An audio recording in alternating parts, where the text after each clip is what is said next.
Greetings. This is the second in a series of videos looking at US elections and discussing the entire chronological system of how the US president is elected. And this is the first one where we are going to be looking at the actual kind of individual sections, and we're going to start off by looking at the invisible primaries and then looking at what primaries and caucuses actually are. So the invisible primary is called the invisible primary because it's not like an official part of the system, but in many ways it's the most important part. So let's just skip forward a minute. So the first primary takes place in February. In this case, it's taking place in February 2020, and that is going to be a vote in Iowa where Democrats will be choosing the Democrat candidate and the Republicans will be choosing the Republican candidate. And so at some point, we're going to go into this process of actual primaries, actual votes, each state choosing their particular candidate that they want. The invisible primary is the period before that. And the invisible primary has no set beginning date. So in many ways, it's been going on for years. In many ways, it's been going on since the last presidential election. Everyone who is not president thinks to themselves, well, do I want to run at the job? Will I run for the job? What can I do over the next 4 years? And this shows you how long the process is, to give myself the best chance of becoming president. And to show you, emphasize again how long this process is, if you think about this, the presidential election takes place in, no, let's go back. Let's do this another way. The president is inaugurated in January. The presidential election takes place the November before that. The first primary takes place the February before that. And then, so you're looking at almost an entire year of actual elections, whether it's primaries or general elections or so on. And so the invisible primary is beyond that. So you actually might get someone thinking, shall I be president? What shall I do? Beginning a campaign, running a campaign for a period of about 3 years or more.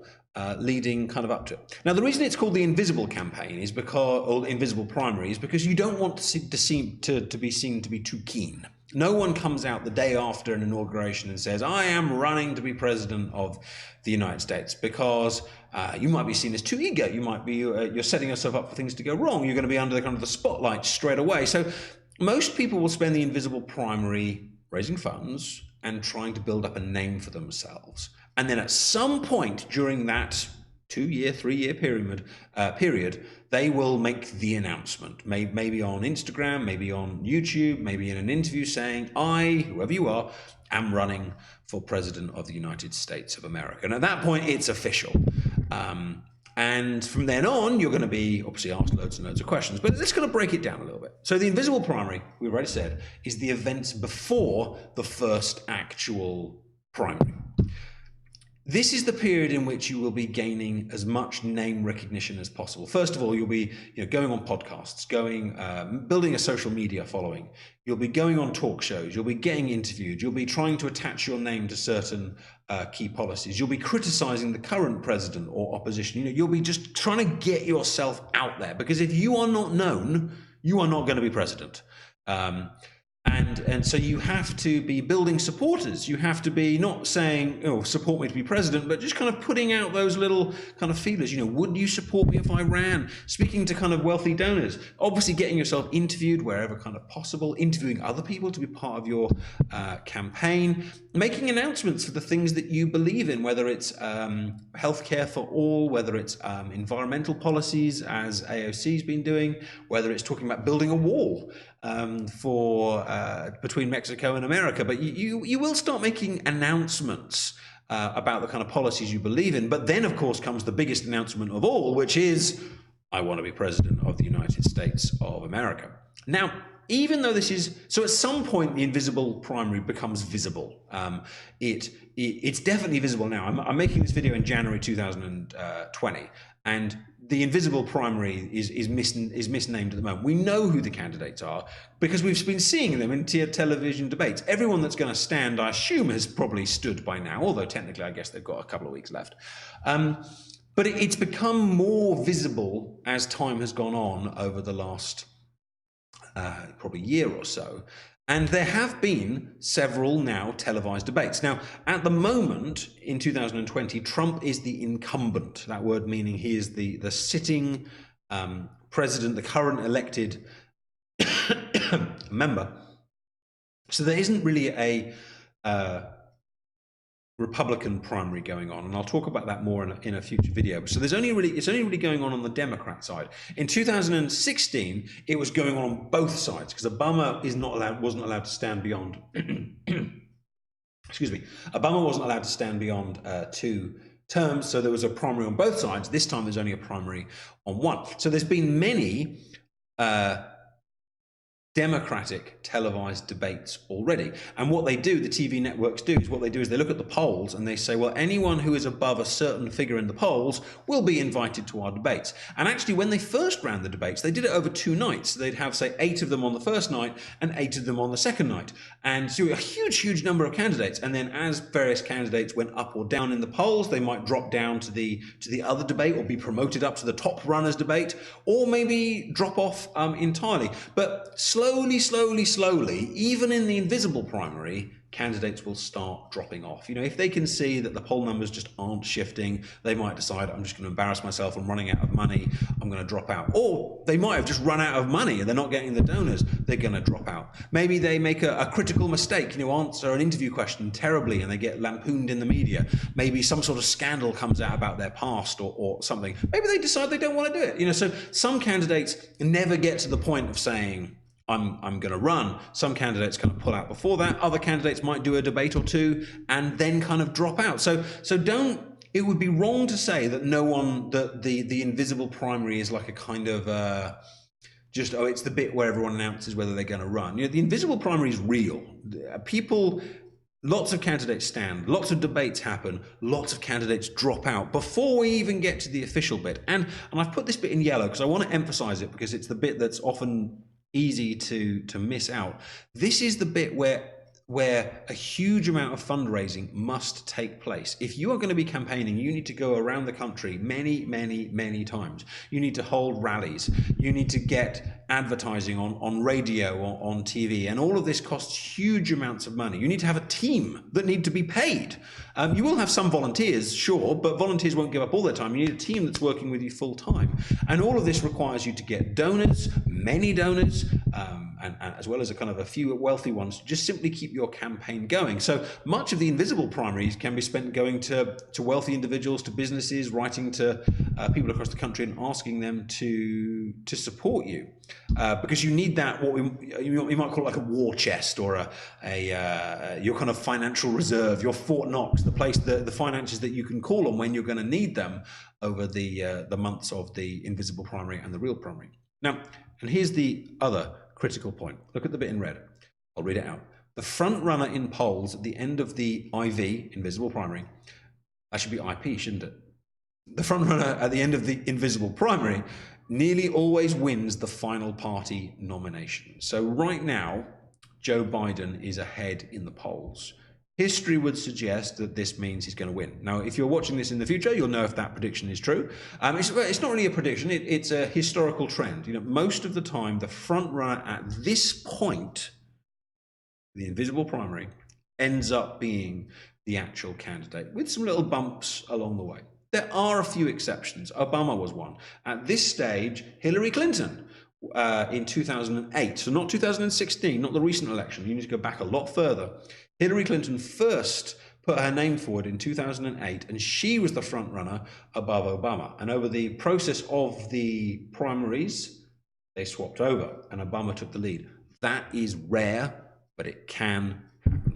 That is the invisible primary. So we get past that huge period, and we finally get to the primaries proper. And the primaries, as I said, I think in the previous video, is where each state chooses which candidate they particularly favour. And it tends to go around the country, and each state does it on a different date. You get some dates where a few states do it on the same date. There's a famous one called Super Tuesday, where lots of states all vote on the same day. But more or less, you're looking at, okay, so this week it's this one, and this week it's that one, this week it's these two, and so on. And so they kind of go in order. And each state can choose. They can run a primary in their primary, which is what you might expect in a general election. You know, it's an anonymous vote. You write on a bit of paper, and you go to the polling station and you vote. But a few states use caucuses, which is quite out of date now, a very old-fashioned way of doing it, but a lot of states still do it, which is where they hold essentially meetings, town hall meetings, and one state could hold many separate meetings. And that's where you go and you debate and in person, and you listen perhaps to the candidates. The candidates might go there in person, and then you vote in person, maybe by raising your hand, maybe by physically moving around the room, or maybe on a piece of paper. But you go to a meeting. That's what a caucus is. Now, I've linked two videos here which are really good on this. The first one is, I think it's like a kind of a 4-minute overview on types of primary, similar to the information I'm giving now, but it's really well done. I would recommend watching it. The second one is John Oliver discussing this whole primary process, and he's very critical of it, and it's a really good watch. A, helping you to understand it further, and B, perhaps giving you some of the critique that you will need to know for your exam. So I'd recommend both those videos, and I'll try to remember to link them in the description. If you've got the PowerPoint, you can find the links there as well. So a primary is a state election to choose the party's candidate. A caucus is a meeting where people vote for the candidate. Now, just to try and iron out any kind of confusion here, primaries is often the umbrella term which is used for both. So when people often say, oh yeah, it's the primary, the New Hampshire primary is coming up, the Iowa primary is coming up, they basically mean they are about to make their decision. And then in that decision-making day, there's two types, the primary type and the kind of the caucus type. So try not to let that confuse you. Primary has become both the umbrella word for both types, as well as being a specific type of vote there as well. Now remember, America is a federal system. It is a bunch of separate states that have all been kind of pushed together. They are separate, but they are merged. Therefore, each of the states have its own primary rules and traditions.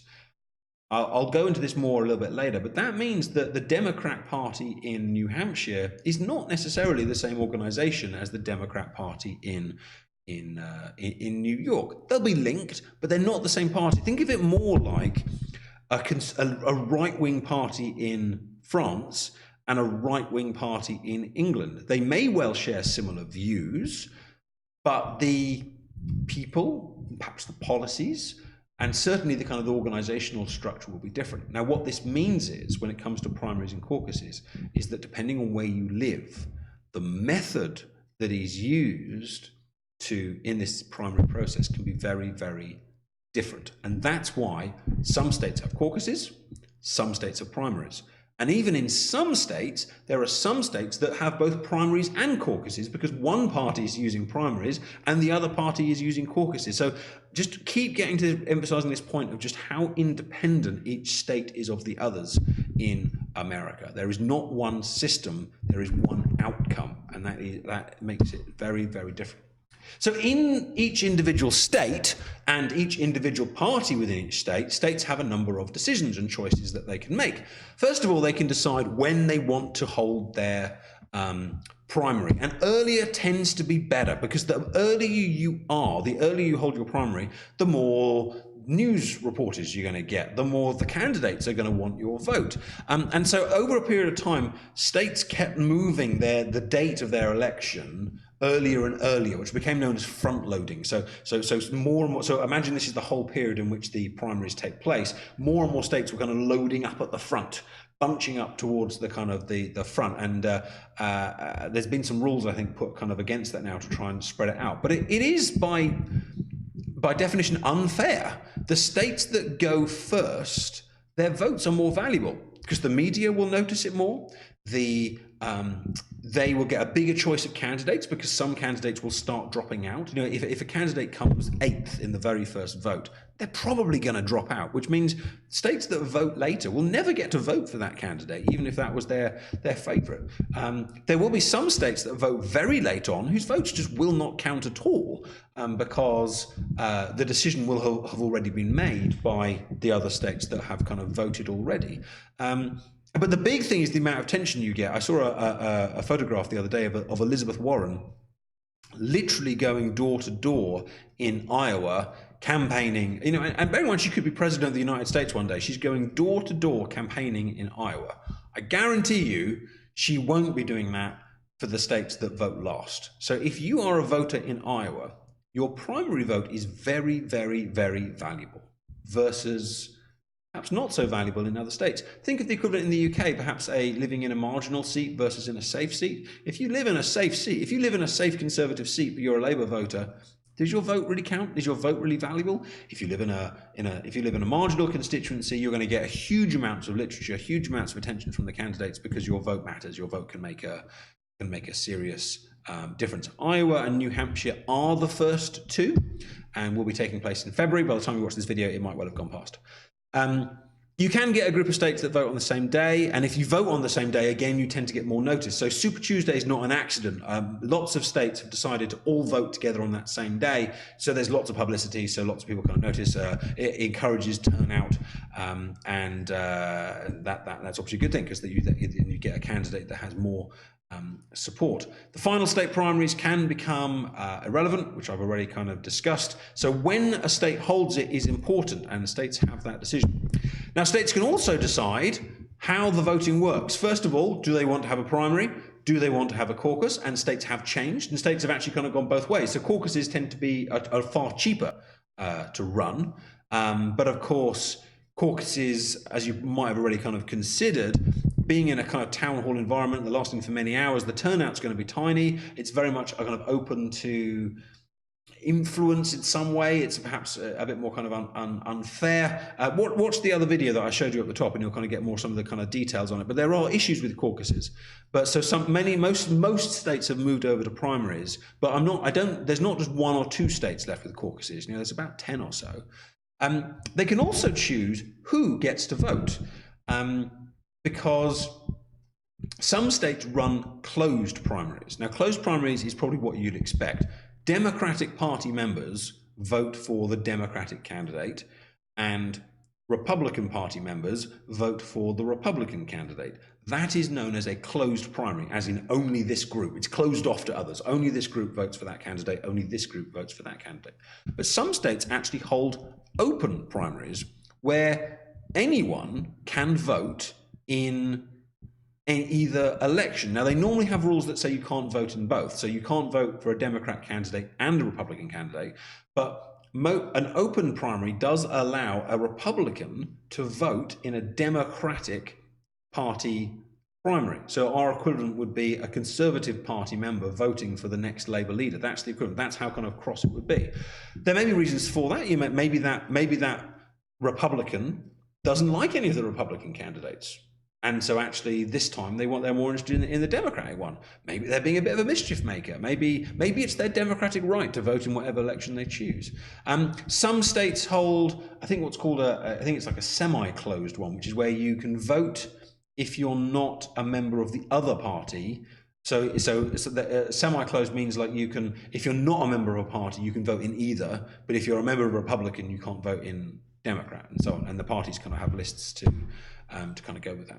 So that's an important decision because that affects how you vote. So you might be thinking to yourself, well, why would anyone hold an open primary? Why would anyone hold an open primary? And the big reason is turnout. Big reason is turnout, because if you're allowing more people to vote, then more people will vote.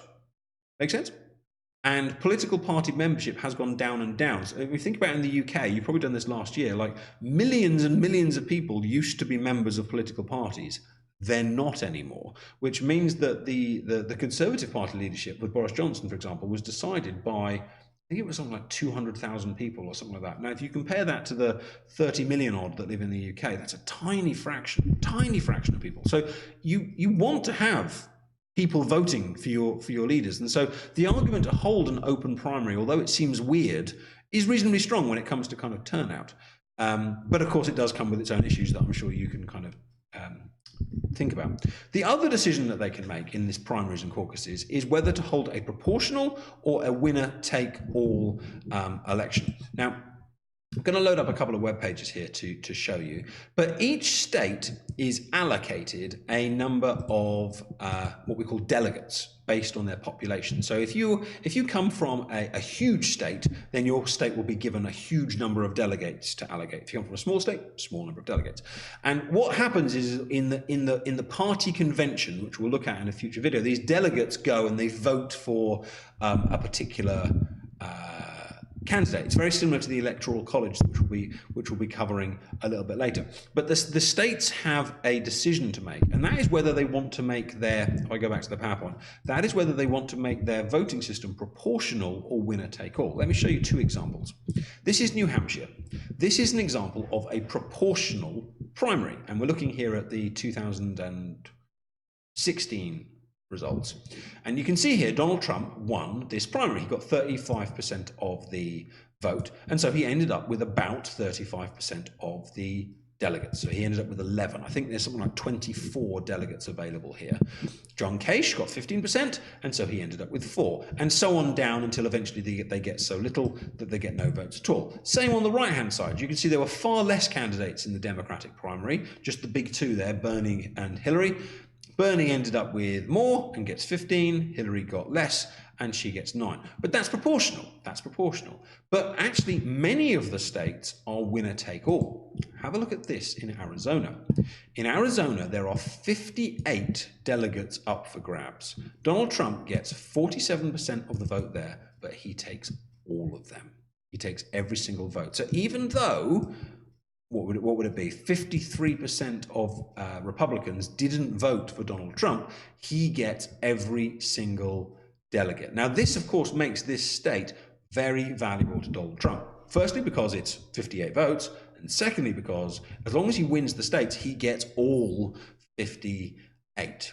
Now, why do they do this? Well, it means that the president has more support. It means that the president gets more of the kind of delegates, so the eventual president has more mandate, more legitimacy, is a more kind of powerful president, but it does mean that a lot of people's views are going to be pushed out, ignored, won't count. Votes won't count. Think of the arguments against first past the post, and you've kind of got the idea. But a second point I'd like to make here, in Arizona, the Democratic primary is still proportional.